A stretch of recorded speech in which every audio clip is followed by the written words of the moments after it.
Ada sedikit kisah. Ada salah seorang rektor, gelarnya profesor.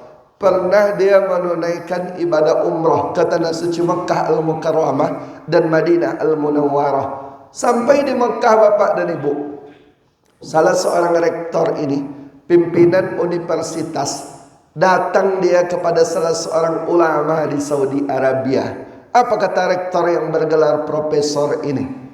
Wahai Syekh, seperti apa pola pendidikan yang paling baik?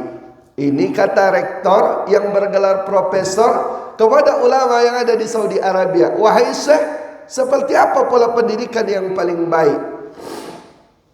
Ulama di Saudi Arabia ini Bapak dan Ibu balik bertanya, bukankah engkau tu profesor? Bukankah engkau tu rektor? Sudah habis jenjang pendidikan engkau lalui semua, sarjana, master, doktor, engkau dapat gelar profesor. Kenapa bertanya masalah pendidikan? Seperti apa pola pendidikan yang ada di Indonesia? Disampaikanlah oleh rektor nih Bapak dan Ibu. SD 6 tahun, SMP 3 tahun, SMA 3 tahun, strata 1 sarjana 4 tahun, 6 ditambah 3 9, ditambah 3 SMA 12, ditambah strata 1 4 tahun, 16 tahun menuntut ilmu pengetahuan. Tapi apa kata rektor? Tamat mereka dari jenjang universitas, banyak juga di antara mereka yang bingung mencari kerja. 16 tahun kita menuntut ilmu pengetahuan, 16 tahun kita duduk di bangku sekolah, di bangku kuliah. Banyak juga yang khawatir terhadap rezeki yang mereka terima dari Allah Subhanahu wa ta'ala. Nampaknya tak berimbas pola pendidikan terhadap perilaku anak. Kata rektor ni kepada ulama yang ada di Saudi Arabia Bapak dan Ibu. Maka ulama yang ada di Saudi Arabia ini balik bertanya kepada rektor, wahai Pak Rektor, di tempat kalian ada tak orang yang hafal Al-Quran? Ada, kata rektor tadi. Diingat-ingatlah sama rektor, si fulan hafal Al-Quran, si fulan hafal Al-Quran, si fulan hafal Al-Quran. Kemudian kata Syekh kepada rektor, ada ndak orang yang hafal Al-Quran itu yang hidupnya itu susah, yang payah dia mencari pekerjaan? Ada ndak? Kata rektor, kata Syekh kepada rektor, diingat-ingat sama rektor tu Bapak dan Ibu. Memang orang-orang yang hafal Al-Quran itu tak kaya, tapi alhamdulillah hidup mereka itu berkecukupan. Kata rektor kepada Syekh. Apa kata Syekh tadi kepada rektor Bapak dan Ibu? Pola pendidikan yang paling baik adalah Al-Quran. Siapa yang melakukan solat subuh secara berjamaah, summa fa'aliyadkurullah, kemudian dia tak langsung pulang, dia duduk sejenak, duduk berzikir mengingat Allah Subhanahu wa ta'ala hatta tatlu'u syam, sampai terbitnya matahari. Summa shalla raka'ataini, kemudian dia lakukan salat sunnah 2 rakaat. Kana lahu ka'ajri hajjatin wa umrah, maka Allah memberikan ganjaran sama seperti orang yang menunaikan ibadah haji dan umrah. Tambah, sempurna, kata Rasulullah sallallahu alaihi wasallam. Kemudian Bapak dan Ibu, antara salat subuh dan salat sunat isyraq, kita jadikan waktu kita ini untuk mengkaji ayat-ayat Allah, mengkaji sebagian hadis-hadis dari baginda Rasulullah sallallahu alaihi wasallam. Maka apa kata baginda Nabi? Man kharaja fi talabil ilmi fahuwa fi sabilillah hatta yarji'a. Siapa yang keluar dari rumahnya, dia niatkan untuk menuntut ilmu pengetahuan, maka Allah memberikan ganjaran sama seperti orang yang sedang berjihad di jalan Allah. Sampai kapan? Hatta yarji'a, sampai ia kembali pulang ke rumahnya masing-masing. Bahkan dalam hadis yang lain apa kata baginda Nabi? Man salaka tariqan yaltamisu fihi ilman sahalallahu lahu bihi tariqan ilal jannah. Siapa yang menempuh jalan, dia niatkan untuk menuntut menambah ilmu pengetahuan agama, maka Allah memudahkan jalan baginya menuju ke syurga Allah Subhanahu wa taala. Berarti Bapak dan Ibu, dalam satu langkah kaki ayunan tangan kita itu bernilai lebih baik daripada dunia dan seisinya. Dalam satu langkah kaki ayunan tangan kita bernilai pahala salat semalam suntuk. Dalam satu langkah kaki ayunan tangan kita bernilai layaknya orang yang menunaikan ibadah haji atau umrah. Dalam satu langkah kaki ayunan tangan kita bernilai jihad di jalan Allah. Dalam satu langkah kaki ayunan tangan kita itu menjadi asbab, menjadi penyebab dimudahkan kita masuk ke dalam surga Allah Subhanahu wa taala.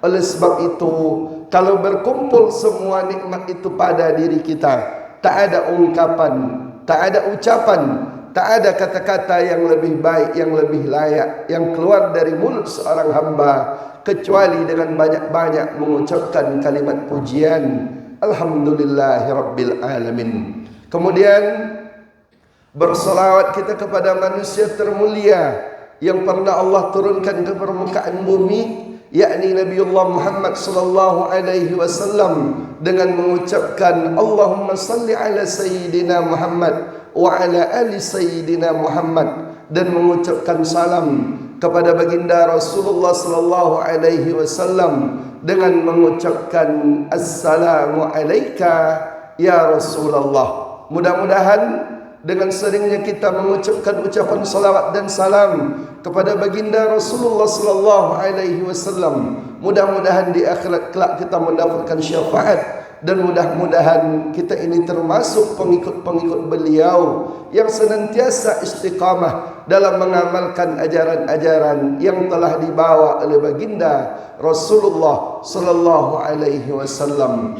Bapak Ibu hadirin hadirat yang dimuliakan oleh Allah Subhanahu wa taala. Suatu ketika baginda Rasulullah sallallahu alaihi wasallam menyampaikan kabar gembira. Apa kata Nabi?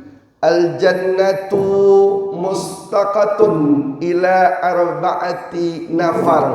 Al-jannah, surga itu merindukan apa yang dirindukan oleh surga. Biasanya Bapak dan Ibu yang merindukan surga itu kita, hamba. Tapi di dalam hadis ini disebutkan al-jannatu mustaqatun ila arba'ati nafar. Surga itu merindukan 4 golongan. Kata baginda Rasulullah sallallahu alaihi wasallam, surga yang disebutkan oleh Allah di dalam Al-Qur'an, wasari'u ila maghfiratin min rabbikum, dan bersegeralah kalian menuju ampunan Tuhan kalian, wa jannatin, dan surga araduhas samawati wal ard, yang luasnya itu seluas langit dan bumi. Disebutkan di dalam hadis qudsi, a'dadtu li ibadiyas salihin, aku sediakan untuk hamba-hambaku yang saleh, kata Allah. Apa yang disediakan oleh Allah? Mala ainun ra'at, sesuatu yang belum pernah terlihat oleh mata, wala uzunun sami'at, belum pernah terdengar oleh telinga, wala khatara ala qalbi basar, tak pernah terlintas di hati manusia. Itu adalah surga. Biasanya Bapak dan Ibu kita tengok sinetron, itu kadang-kadang digambarkan seolah-olah ada pemandangan yang begitu amat sangat indah, kemudian mengalir sungai-sungai. Apakah seperti itu bentuk surga? Tidak. Surga itu tak bisa digambarkan oleh mata. Surga itu tak pernah terdengar oleh telinga. Wala khatara ala qalbi basar. Surga itu tak pernah terlintas di hati manusia. Tapi kata Nabi, surga itu merindukan 4 golongan. Apa-apa saja yang dirindukan oleh surga tersebut? Yang pertama, talil Quran, orang yang senantiasa membaca Al-Quran.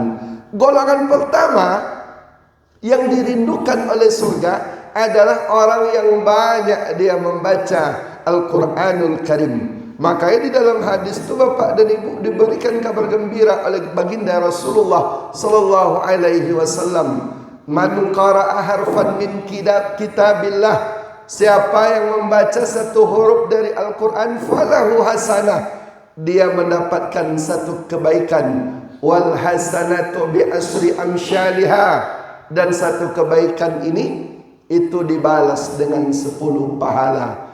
La aqulu alif lam mim harfun. Saya ini tak menyebut alif lam mim itu satu huruf, walakin alif harfun. Alif satu huruf, wa lam harfun. Lam satu huruf, wa mimun harfun. Dan mim juga satu huruf. Jadi ketika kita membaca alif lam mim, kita mendapatkan 30 kebaikan, 30 pahala. Dianjurkan kita untuk banyak-banyak membaca Al-Quranul Karim. Iqra'ul Quran, baca oleh kalian Al-Quran. Fa innahu ya'ti yawmal qiyamah syafi'an li ashabi. Karena Al-Quran ini nanti datang pada hari kiamat, memberikan syafaat kepada orang yang membacanya. Cuma bapak dan ibu yang dimuliakan oleh Allah Subhanahu wa taala, di rumah kita kadang-kadang di rumah itu kita hanya 3, 4, 5 orang kadang-kadang. Al-Quran ada 10 biji di dalam rumah kita itu. Tapi kadang-kala Al-Quran yang ada di rumah kita tidak banyak yang berdebu. Kenapa Al-Quran ini banyak yang berdebu? Tak dipegang, tak kita baca sama sekali. Padahal kata baginda Nabi, taraktu fikum amraini, aku tinggalkan kepada kalian 2 perkara. In tamassaktum bihima lan tadillu abada. Kalau kalian berpegang teguh kepada 2 perkara ini, lan tadillu abada, kalian tak akan pernah tersesat selamanya. Apa yang 2 perkara ini? Kitabullah Al-Quranul Karim, wa sunnati, dan sunnah dari Rasulullah sallallahu alaihi wasallam. Maka golongan pertama yang dirindukan oleh surga yaitu orang yang membaca Al-Quranul Karim. Kenapa Al-Quran ini dirindukan bapak dan ibu? Karena apapun yang berkaitan dengan Al-Quran pasti Allah angkat, pasti Allah muliakan. Setiap yang berkaitan dengan Al-Quran itu pasti Allah angkat, pasti Allah muliakan. Kita ambil contoh betapa banyak permukaan bumi ini. Apakah sama kedudukannya di hadapan Allah? Tidak, tak sama kedudukannya. Ada Pekanbaru, ada Bangkinang, Jakarta, banyak permukaan bumi. Tapi tak sama kedudukannya di hadapan Allah. Ada yang Allah angkat, ada yang Allah muliakan. Apa yang Allah angkat? Makkah Al-Mukarramah dan Madinah Al-Munawwarah. Kenapa Makkah dan Madinah ini mulia? Karena di kota suci Makkah Al-Mukarramah dan Madinah Al-Munawwarah inilah Allah Subhanahu wa taala menurunkan Al-Quranul Karim. Maka Allah muliakan dia. Kalau kita coba teliti bapak dan ibu, jumlah nabi dan rasul, jumlah nabi itu menurut sebagian pendapat menyebut 124.000 jumlah nabi. Jumlah rasul ada yang menyebut 315, ada yang menyebut 313 rasul. Yang wajib kita ketahui 25 rasul. Di antara banyaknya nabi dan rasul ini, apakah sama kedudukannya di hadapan Allah? Tidak. Ada yang disebut dengan Sayyidul Anbiya wal Mursalin, penghulu para nabi dan para rasul, yaitu Nabiullah Muhammad sallallahu alaihi wasallam. Kenapa baginda Nabi ini menjadi Sayyidul Anbiya wal Mursalin, penghulu para nabi dan para rasul? Salah satu sebabnya itu karena Allah menurunkan Al-Quranul Karim kepada baginda Rasulullah sallallahu alaihi wasallam. Mulia baginda Nabi. Malaikat tak terhitung jumlahnya. Menurut Imam Jalaluddin As-Suyuti, malaikat itu setiap malam naik ke Baitul Ma'mur. Berapa banyak malaikat yang naik ke Baitul Ma'mur? Mulai dari penciptaan bumi sampai nanti kiamat bapak dan ibu, malaikat tu naik ke Baitul Ma'mur sebanyak 70.000 malaikat. Setiap malam naik ke Baitul Ma'mur. Yang naik ke Baitul Ma'mur, dia tak keluar lagi. Berapa banyak jumlah malaikat itu? Begitu amat sangat banyak jumlahnya. Apakah sama kedudukannya di hadapan Allah? Tidak. Ada yang Allah angkat, ada yang Allah muliakan, diberi gelar Ar-Ruhul Amin, yaitu malaikat Jibril. Kenapa malaikat Jibril ini mulia Bapak dan Ibu? Karena malaikat Jibril inilah yang menjadi wasilah mengantarkan wahyu dari Allah kepada baginda Rasulullah sallallahu alaihi wasallam. Mulia dengan Al-Quran. Dalam setahun ada 12 bulan. Sebentar lagi kita akan masuk ke dalam bulan suci Ramadan. Ada bulan yang disebut dengan nama Sayyidus Suhur, induk penghulu dari segala bulan. Kenapa bulan ini mulia? Karena di bulan inilah Allah Subhanahu wa taala menurunkan Al-Quran. Bahkan semua kita tahu ada malam yang disebut lebih baik daripada 1000 bulan. Khairum min alfi syahrin, lebih baik, lebih mulia daripada 1000 bulan, yaitu malam Lailatul Qadar. Kenapa malam itu mulia? Karena Allah menurunkan Al-Quran pada malam tersebut. Setiap yang berkaitan dengan Al-Quran pasti Allah angkat, pasti Allah muliakan. Maka ini menjadi tanggung jawab kita Bapak dan Ibu untuk senantiasa membaca dan memahami Al-Quran. Khairukum man ta'allama al-Quran wa 'allamah. Sebaik-baik orang di antara kalian adalah orang yang membaca, mempelajari Al-Quran dan dia ajarkan. Ini adalah sebaik-baik orang. Sekarang Bapak dan Ibu, kita tengok kenapa menjadi bukti setiap yang berkaitan dengan Al-Quran itu pasti Allah angkat, pasti Allah muliakan. Kalau seandainya ada di tangan kita kertas kosong itu kalau nampak kita taik di luar masjid, kita ambil kertas, kita lapkan ke taik, itu tak ada masalah. Apa sebab? Boleh dijadikan untuk ngelap taik dari Bapak dan Ibu. Tapi kalau kertas tadi ada tertulis di situ kalamullah, Al-Quranul Karim, Allah angkat, Allah tinggikan, tak boleh dijadikan untuk ngelap najis. Apa sebab? Tertulis di situ mushaf kalamullah. Kertas saja, benda mati dia, Allah angkat, Allah muliakan. Kenapa Allah angkat? Kenapa Allah muliakan? Karena ada Al-Quranul Karim. Maka menjadi tanggung jawab kita Bapak dan Ibu untuk senantiasa membaca Al-Quranul Karim. Ada sedikit kisah. Ada salah seorang rektor, gelarnya profesor. Pernah dia menunaikan ibadah umrah ke tanah suci Mekah Al-Mukarramah dan Madinah Al-Munawwarah. Sampai di Mekah Bapak dan Ibu, salah seorang rektor ini, pimpinan universitas, datang dia kepada salah seorang ulama di Saudi Arabia. Apa kata rektor yang bergelar profesor ini? Wahai Syekh, seperti apa pola pendidikan yang paling baik? Ini kata rektor yang bergelar profesor kepada ulama yang ada di Saudi Arabia. Wahai Syekh, seperti apa pola pendidikan yang paling baik? Ulama di Saudi Arabia ini Bapak dan Ibu balik bertanya, bukankah engkau tu profesor? Bukankah engkau tu rektor? Sudah habis jenjang pendidikan engkau lalui semua. Sarjana, master, doktor, engkau dapat gelar profesor. Kenapa bertanya masalah pendidikan? Seperti apa pola pendidikan yang ada di Indonesia?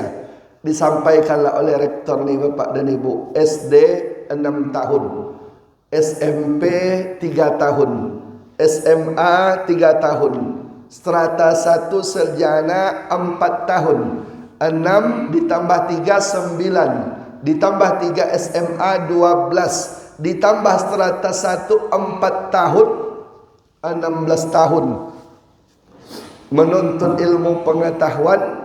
Tapi apa kata rektor? Tamat mereka dari jenjang universitas, banyak juga di antara mereka yang bingung mencari kerja. 16 tahun kita menuntut ilmu pengetahuan, 16 tahun kita duduk di bangku sekolah, di bangku kuliah, banyak juga yang khawatir terhadap rezeki yang mereka terima dari Allah Subhanahu wa ta'ala. Nampaknya tak berimbas pola pendidikan terhadap perilaku anak. Kata rektor ni kepada ulama yang ada di Saudi Arabia Bapak dan Ibu. Maka ulama yang ada di Saudi Arabia ini balik bertanya kepada rektor, Wahai Pak Rektor, di tempat kalian ada ndak orang yang hafal Al-Quran? Ada, kata rektor tadi. Diingat-ingatlah sama rektor, si fulan hafal Al-Quran, si fulan hafal Al-Quran, si fulan hafal Al-Quran. Kemudian kata Syekh kepada rektor, ada ndak orang yang hafal Al-Quran itu yang hidupnya itu susah, yang payah dia mencari pekerjaan? Ada ndak? Kata rektor, kata Syekh kepada rektor, diingat-ingat sama rektor tu bapak dan ibu. Memang orang-orang yang hafal Al-Quran itu tak kaya, tapi alhamdulillah hidup mereka itu berkecukupan. Kata rektor kepada Syekh. Apa kata Syekh tadi kepada rektor bapak dan ibu? Pola pendidikan yang paling baik adalah Al-Quran. Inilah pola pendidikan yang paling baik. Apa sebab? Setiap yang berkaitan dengan Al-Quran pasti Allah angkat, pasti Allah muliakan. Intan surullah, kalau engkau tolong agama Allah, yansurkum, maka pertolongan Allah juga akan datang. Wa yusabbits akadamakum, dan Allah akan mengokohkan kedudukan kalian. Pasti Allah angkat, pasti Allah muliakan. Maka orang yang dirindukan surga yang pertama sekali bapak dan ibu, ta'lil Quran. Orang yang senantiasa dia membaca Al-Quranul Karim. Kadang-kadang ini menjadi tantangan bagi kita bapak dan ibu yang dimuliakan oleh Allah.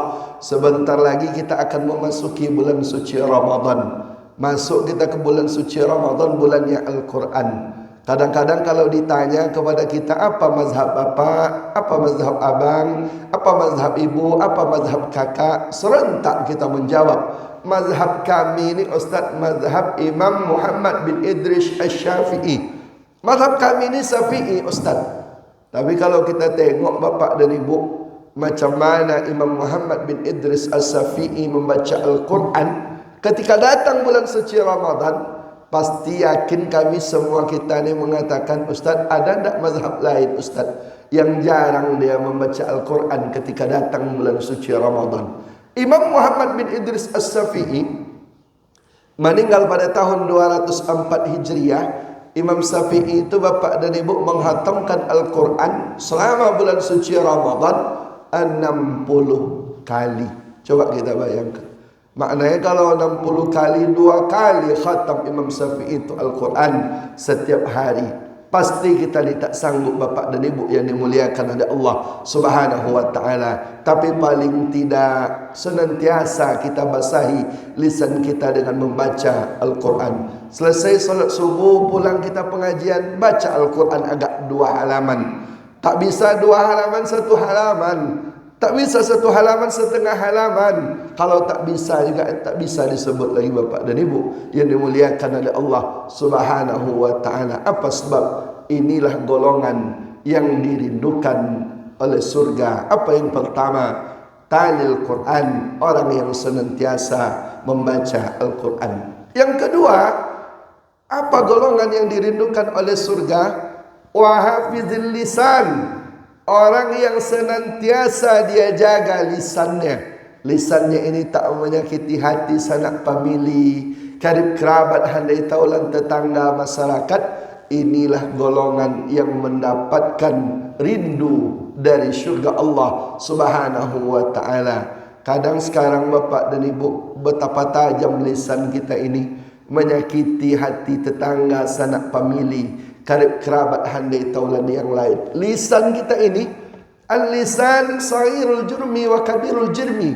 Lisan ini kecil, tapi dampak efeknya luar biasa. Lisan ini bapak dan ibu memang kecil, tapi dampak yang dia timbulkan, ini begitu amat sangat luar biasa. Makanya kalau kita tengok macam mana Allah itu menciptakan anggota tubuh kita ini begitu amat sangat luar biasa. Banyak orang tak menyadari, dianggapnya Allah itu menciptakan anggota tubuh kita ini tak ada makna. Allah itu tak menciptakan sesuatu itu dengan sia-sia. Allah itu menciptakan dengan sebaik-baik rencana. Kita ambil contoh, tangan nampak dia bapak dan ibu, padahal tangan ini besar, nampak dia langsung. Kaki, kepala, mata, hidung, telinga, semuanya nampak. Tapi lidah ini diletakkan oleh Allah ke dalam. Ada penjaganya. Berbaris berjejer pula gigi untuk menutupi lisan kita ini. Sudahlah letaknya di dalam, dipagari pula oleh gigi. Kenapa dibuat seperti itu? Agar jangan sampai lisan yang sudah Allah letakkan di dalam, yang sudah Allah pagar dengan gigi ini, itu mudah mengucapkan kata-kata yang menyakiti hati orang lain. Makanya pernah datang suatu ketika Bapak dan Ibu, datanglah salah seorang bertanya kepada baginda Rasulullah sallallahu alaihi wasallam. Yang bertanya ini apa kata dia? Ya Rasulullah, wahai Rasulullah, inna fulanatan, sesungguhnya ada si fulan, kata orang ini kepada Nabi, tasumun nahar, rajin dia melakukan puasa sunnah, wa taqumul lail, rajin dia salat malam. Puasa sunnah rajin, salat malam dia buat. Coba kita bayangkan, kalau dah bisa puasa sunnah, bisa dia melakukan salat malam, ini ibadahnya luar biasa. Tapi apa kata orang ni Bapak dan Ibu? Wa tu'zi jiranaha bilisaniha. Tapi ya Rasulullah, lisannya itu tajam, menyakiti hati sanak famili, handai taulan karib kerabat, tetangga, masyarakat yang lain. Tajam lisannya. Bagaimana ini ya Rasulullah? Apakah amal yang banyak ini Bapak dan Ibu itu bisa menghapus dosa lisan menyakiti orang lain, atau dosa lisan ini memakan amal ibadah? Apa kata Nabi? La khaira fiha, tidak ada kebaikan pada dirinya. Hiya min ahlin nar, dia ini termasuk penduduk penghuni neraka. Kenapa dia termasuk penghuni neraka? Lisan dia ini tak dijaga Bapak dan Ibu yang dimuliakan oleh Allah Subhanahu wa taala. Pada hari ini juga menjadi petaka yang luar biasa di tengah-tengah kita. Berapa banyak orang-orang yang nampaknya saleh, ibadahnya luar biasa, tapi lisannya itu kadang-kadang itu mudah menyakiti hati orang lain, mudah menyakiti hati saudara-saudarinya yang lain. Tak dia pedulikan apa perasaan orang. Dia mengaku juga dekat dengan Allah, dia juga mengaku berdakwah, dia bawa dakwah baginda Rasulullah sallallahu alaihi wasallam, tapi lisannya itu tajam, menyakiti hati sanak famili, kerabat, handai taulan, tetangga, masyarakat yang lain. Dia cari keburukan-keburukan saudara-saudarinya, dia umbar keburukan-keburukan yang ada pada saudara-saudarinya. Padahal itu bukan dakwah dari baginda Rasulullah sallallahu alaihi wasallam. Sikit-sikit menyalahkan orang, sikit-sikit menyalahkan orang, yang betul hanya golongan-golongan dia saja. Tak dia pikirkan apa perasaan orang lain kepada mereka. Hati-hati Bapak dan Ibu. Apa sebab? Golongan yang dirindukan oleh surga itu apa? Wa hafizul lisan, orang yang senantiasa bisa menjaga lisannya. Maka kalau kita tengok Bapak dan Ibu, kenapa dakwah Nabi itu mudah untuk diterima? Kenapa dakwah Nabi itu banyak pengikutnya? Kalaulah sempat Nabi itu berdakwah, Bapak dan Ibu, apa kata Nabi? Ani bid'ah, kafir syirik. Kalau seperti itulah dakwah Nabi, walau kunta fazzan ghalizal qalbi lan faddu min haulik. Kalau engkau kasar, kalau engkau keras, maka mereka akan lari dari dirimu ya Muhammad. Kenapa dakwah baginda Nabi diterima Bapak dan Ibu yang dimuliakan oleh Allah? Dakwah Nabi diterima karena adab lisan Nabi itu begitu amat sangat luar biasa. Makanya di banyak kesempatan, kalau kita tengok macam mana akhlak Nabi ini luar biasa. Berpapasanlah Nabi, nampak orang Badui buang air kecil di Masjid Nabawi. Ketika orang Badui ini buang air kecil di Masjid Nabawi, sahabat yang lain Bapak dan Ibu, dia mau ambil pedang, dia mau pancung kepala orang Badui yang melampaui batas ini. Tapi kata Nabi, biarkan dia menyelesaikan urusannya. Selesai orang Badui ini buang air kecil, Apa kata Nabi kepada sahabat? Wahai sahabat, tolong ambilkan satu timba air, kemudian disiramkan ke tempat najis tadi. Masjid Nabawi bukan seperti saat sekarang ini. Sekarang sudah pakai keramik, bagus, indah. Dulu enggak, pasir dan tanah saja. Ketika disiramkan air, najis turun ke bawah, tinggal yang suci di atas. Apa kata Nabi kepada orang Badui, bapak dan ibu? Ini adalah masjid, tempat salat, tempat beribadah, tempat berzikir. Tak layak dijadikan sebagai tempat buang air kecil. Santun, lembut Nabi menjaga lisannya. Maka orang banyak ikut dakwah baginda Rasulullah sallallahu alaihi wasallam. Bahkan jumpalah Nabi dengan orang Yahudi. Ketika berpapasan dengan orang Yahudi, apa kata orang Yahudi kepada Nabi? Assalamualaikum ya Rasulullah. Matilah engkau ya Rasulullah. Ini kata orang Yahudi. Kebetulan di samping Nabi ada istrinya Aisyah. Langsung spontan Aisyah menjawab, Waalaikumsalam walaknah. Engkau pun akan mati juga, dan engkau akan dilaknat oleh Allah subhanahu wa ta'ala. Tak sependapat Aisyah, tak sependapat Nabi dengan Aisyah, bapak dan ibu yang dimuliakan oleh Allah subhanahu wa ta'ala. Apa kata Nabi kepada Aisyah? Mahlan ya Aisyah, sabarlah engkau ya Aisyah. Inna Allah yuhibbu rifqa fil amri kulli. Sesungguhnya Allah menyukai orang-orang yang berlaku lemah lembut dalam setiap urusan. Tak marah Nabi. Seperti inilah dakwah Nabiullah Muhammad sallallahu alaihi wasallam. Bahkan orang kadang-kadang sekarang bapak dan ibu, dia katakan dia berdakwah, tapi dia tak bisa dia menjaga lisannya. Padahal di dalam Al-Quran jelas Allah itu bagaimana mengajarkan Nabi Musa. Nabi Musa ini berdakwah bukan kepada orang sembarangan. Nabi Musa ini bapak dan ibu berdakwah kepada orang yang paling jahat. Nabi Musa itu berdakwah kepada orang yang paling zalim. Tak ada orang yang lebih zalim daripada orang yang didakwahi oleh Nabi Musa. Kepada siapa Nabi Musa berdakwah? Kepada Fir'aun. Tak ada orang yang dosanya itu melebihi dosa yang dilakukan oleh Fir'aun. Kalau ada orang-orang sekarang bapak dan ibu mensyirikkan Allah, dia sembah kayu, dia sembah batu, itu dosa besar, mensyirikkan Allah. Tapi dosanya masih di bawah apa yang dilakukan oleh Fir'aun. Fir'aun tak hanya mensyirikkan Allah, dia sejajarkan dirinya itu dengan Allah. Apa kata Fir'aun? Allah sebutkan di dalam Al-Quran, Ana Rabbukumul A'la. Aku ini adalah Tuhan kamu yang maha tinggi. Itu kata Fir'aun. Disejajarkan oleh Fir'aun ini bapak dan ibu, dia dengan Tuhan. Dia buat sejajar. Tapi coba kita tengok di dalam Al-Quran, bagaimana kalimat yang Allah tunjukkan, bagaimana kalimat yang Allah ajarkan kepada Nabiullah Musa alaihissalam. Apa kata Allah? Idhab ila Fir'aun. Pergilah engkau kepada Fir'aun, wahai Musa. Innahu tawa. Sesungguhnya Fir'aun ini sudah melampaui batas. Musa, Fir'aun ini sudah melampaui batas.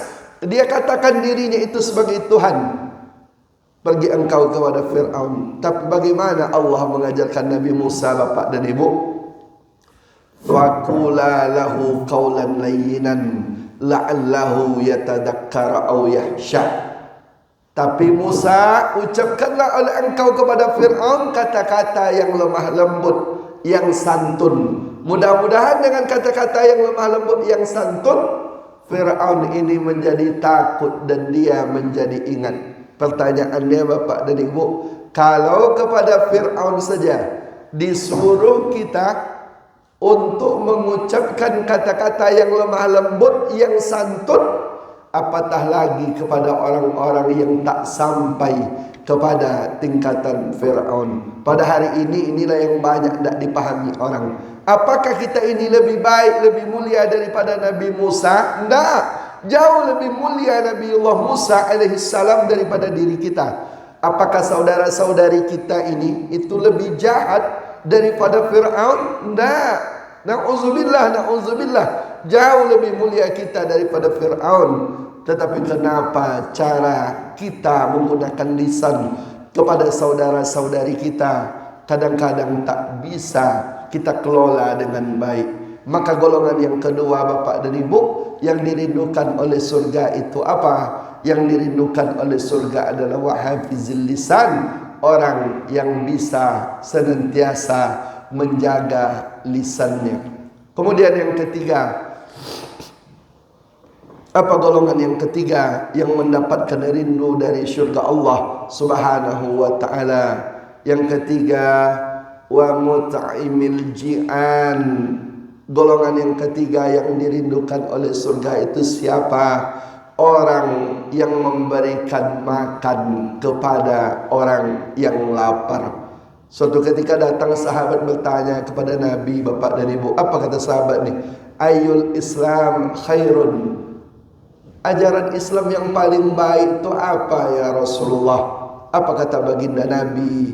Berikan makan kepada orang yang lapar. Maka memberikan makan kepada orang yang lapar ini pahalanya begitu amat sangat luar biasa di hadapan Allah Subhanahu wa taala. Maka ini dalam hadis itu disebutkan Bapak dan Ibu, idza tabahta, kalau kalian memasak, faksir ma'aha, banyakkan kuahnya. Itu kata Nabi, kalau engkau memasak, banyakkan kuahnya. Tapi jangan berdalil dengan hadis ini memasak tu kuah saja dia masak kemudian diantar kepada keluarga. Tidak. Maknanya kalau berinfak kuah saja mendapatkan pahala, apatah lagi kita berikan di situ daging atau kita campur dengan makanan-makanan yang lain. Ini bukti kepedulian orang-orang dulu Bapak dan Ibu. Disitulah luar biasanya mereka. Mereka tak kaya seperti kita. Rumah mereka tak besar sama rumah yang kita miliki. Tidak. Hidupnya biasa-biasa saja. Tapi apa yang dia makan Bapak dan Ibu, tetangga karib kerabat yang lain juga bisa menikmatinya. Itu orang-orang dulu Bapak dan Ibu yang dimuliakan oleh Allah Subhanahu wa ta'ala. Orang-orang dulu kalau dia memasak, dia sisihkan untuk tetangga, sanak pemilik karib kerabat ahli taulan yang lain. Kalau kita sekarang tidak, bau makanannya itu saja yang tercium. Makanan itu tak pernah sampai kepada tetangga kita yang lain. Makanya Nabi itu menyebut, kalau kalian memasak, banyakkan kuahnya, antarkan kepada orang-orang yang membutuhkan. Pahalanya itu luar biasa. Jangankan kita memberi makan sambal. Di dalam hadis itu disebut oleh Nabi, Bapak dan Ibu, ittaqun nar, takutlah kalian kepada api neraka, walau bisikit tamrah, walaupun hanya dengan sebiji kurma. Satu biji kurma ini itu bisa membebaskan kita dari api neraka Allah Subhanahu wa ta'ala. Luar biasa. Pamannya ada kita Bapak dan Ibu satu biji kurma, tak ada makanan lain yang ada di rumah kita. Kemudian kita ambil kurma, kita belah, kita buang bijinya. Yang separuh itu kita berikan kepada tetangga, kepada orang-orang yang lapar. Separuhnya itu kita makan. Itu bisa menghindarkan kita dari surga Allah Subhanahu wa ta'ala. Maka tradisi kajian subuh ini juga masuk yang disebutkan oleh baginda Rasulullah sallallahu alaihi wasallam. Kita yang hadir nih Bapak dan Ibu, ini dalam keadaan lapar semuanya. Kita berangkat ke masjid subuh tadi, itu dalam keadaan perut kita itu kosong. Kemudian ada sarapan pagi disediakan oleh jemaah. Insya Allah inilah yang mendapat pertolongan di hadapan Allah Subhanahu wa ta'ala. Yauma la yunfa'u malun wala banun. Pada hari itu tak ada lagi gunanya anak, tak ada lagi gunanya harta, tapi orang-orang yang membagikan makanan kepada orang-orang yang lapar ini, dia dirindukan oleh surga Allah Subhanahu wa ta'ala. Kalau enak daging itu di tenggorokan kita, itu juga yang dirasakan oleh saudara-saudari fakir miskin yang ada di tengah-tengah kita itu Bapak dan Ibu, yang mereka berada dalam keadaan lapar. Kadang-kadang kita ni merasa diri kita ni baik, kita merasa kadang-kadang diri kita ni soleh, tapi kita tak peduli kepada orang-orang lapar, saudara-saudari kita miskin yang ada di tengah-tengah kita. Maka hati-hati bapak dan ibu yang dimuliakan oleh Allah. Apa kata Nabi? Laisa bil mu'min, tak disebut kalian ini sebagai seorang mukmin. Kita mengaku beragama Islam, kita mengaku orang yang beriman, kita mengaku kita ini bertakwa kepada Allah Subhanahu wa taala. Tapi kata Nabi bapak dan ibu, laisa bil mu'min, tak disebut kalian orang yang beriman, tak disebut kalian orang yang bertakwa. Siapa yang tak disebut orang yang beriman? Alladzi yabitu sab'anan wa jaruhu ila janbihi ja'iun. Orang-orang yang tangguh dia tertidur dalam keadaan perutnya itu kenyang. Lelap tidurnya malam tadi bapak dan ibu. Kenapa tidurnya itu enak? Karena perutnya itu dalam keadaan kenyang. Wajaruhu ila janbihi ja'iun. Sedangkan tetangga di sebelah rumahnya itu dalam keadaan kelaparan. Laisa bil mu'min, tak disebut kalian sebagai orang yang beriman. Maka hati-hati kita. Ada nampak orang-orang susah, fakir miskin, lapar dia, belikan nasi bapak dan ibu, berikan dia makanan. Apa sebab?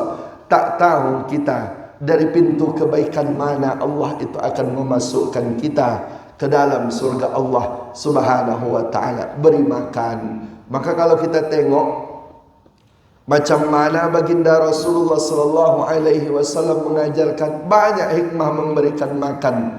Pernah datang salah seorang sahabat bertanya kepada Nabi, ya Rasulullah, wahai Rasulullah, yasku qaswata qalbi, hatiku ini kasar ya Rasulullah. Hati sahabat ini kasar, keras, payah masuk hidayah. Ikut pengajian tak juga masuk ke dalam hatinya bapak dan ibu. Ni sahabat ni yang mengaku kepada Nabi, yasku qaswata qalbi, hatiku ini keras, kasar. Bagaimana caranya melembutkan hati ya Rasulullah? Apa kata Nabi? Imsah ra'sal yatim wa at'imil miskin. Usap kepala anak yatim dan beri makan kepada fakir miskin.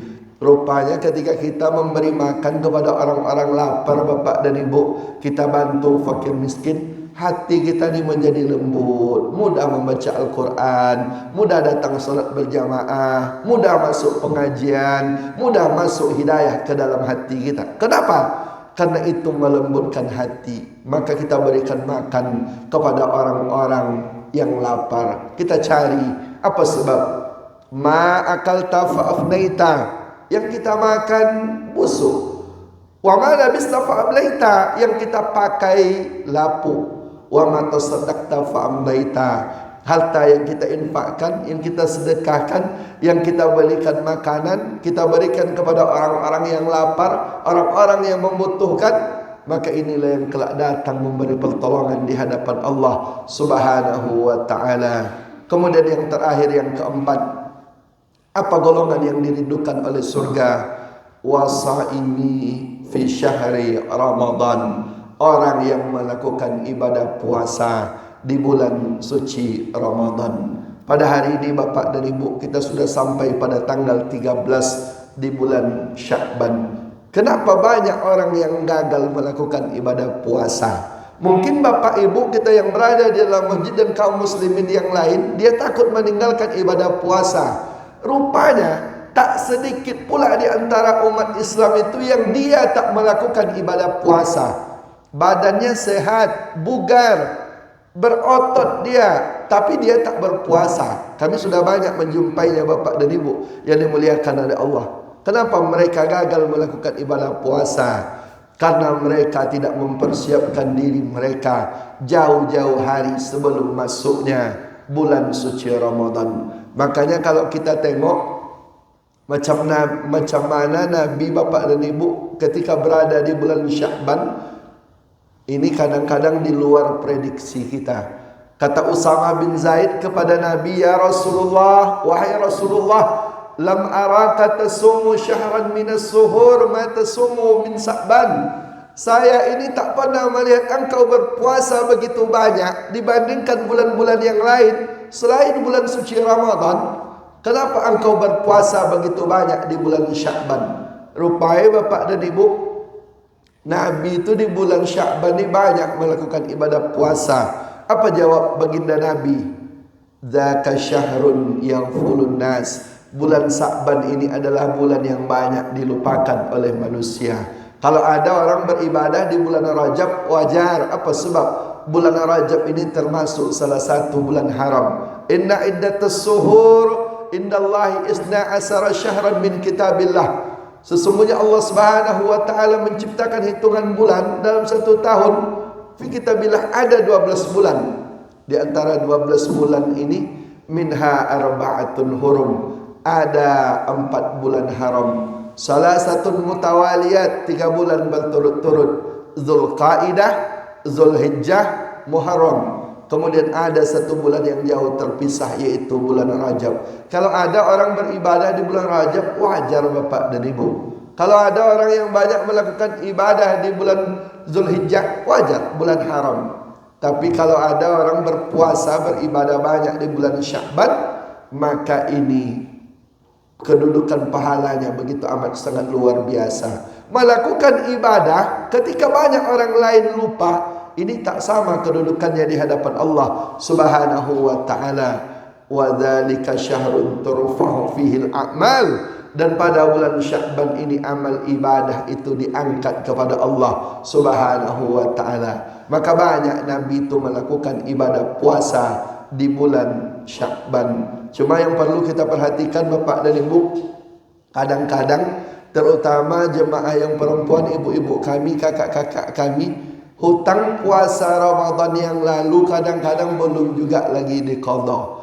Maka selagi masih diberikan kesempatan oleh Allah, qadha ibadah puasa yang tertinggal. Kemudian bagi yang laki-laki dulu tak pernah melakukan ibadah puasa sunnah, tak pernah dia melakukan puasa sunnah Bapak dan Ibu. Kemudian tiba-tiba saja dia nanti tanggal 17 Sa'ban, 18 Sa'ban dia mau lakukan ibadah puasa. Jangan.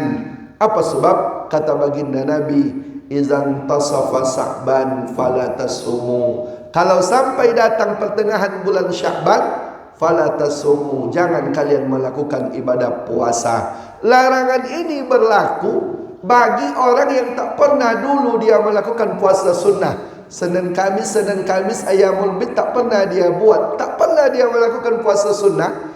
Tiba-tiba saja 17 Sa'ban, 20 Sa'ban mau berpuasa dia, mau memulai ibadah puasa, tak boleh. Tapi alasannya qadha. Kalau qadha boleh Bapak dan Ibu, silahkan melakukan ibadah puasa. Tapi yang memulai puasa sunnah itu tidak diperbolehkan. Lalu bagaimana Ustaz? Kami dah biasa melakukan puasa sunnah dari dulu Senin Kamis. Apakah juga dilarang melakukan ibadah puasa setelah pertengahan Sya'ban? Kalau dah biasa melakukan Bapak dan Ibu, tidak ada larangan. Yang dilarang ini kalau tak pernah melakukan puasa sunnah, tiba-tiba saja dia melakukan puasa sunnah setelah 15 Sya'ban, ini yang dilarang oleh baginda Nabi. Kenapa banyak Nabi berpuasa? Persiapan memasuki bulan suci Ramadan, biar ketika datang bulan suci Ramadan Bapak dan Ibu bisa kita maksimal melakukan amal ibadah kepada Allah Subhanahu wa taala. Ini yang dapat kami sampaikan. Banyak tutur kata kami yang tidak tepat, kata-kata kami yang salah, kami mohon maaf yang sebesar-besarnya. 4 golongan yang dirindukan oleh surga. Yang pertama, talil Quran, orang yang banyak membaca Al-Quran. Yang kedua, wahafizil lisan, orang yang senantiasa bisa menjaga lisan. Yang ketiga, orang yang memberi makan. Dan yang keempat, orang yang berpuasa di bulan suci Ramadan. Mudah-mudahan kita mendapatkan rindu dari surga, dan Allah mudah-mudahan memasukkan kita ke dalam surga yang telah Allah janjikan. Ini yang dapat kami sampaikan. Banyak tutur kata kami yang tidak tepat, kata-kata kami yang salah, kami mohon maaf yang sebesar-besarnya. Yang benar datangnya dari Allah, yang salah datangnya dari hamba Allah yang dhaif, kami cukupkan. Wabillahi taufiq wal hidayah. Assalamualaikum warahmatullahi wabarakatuh.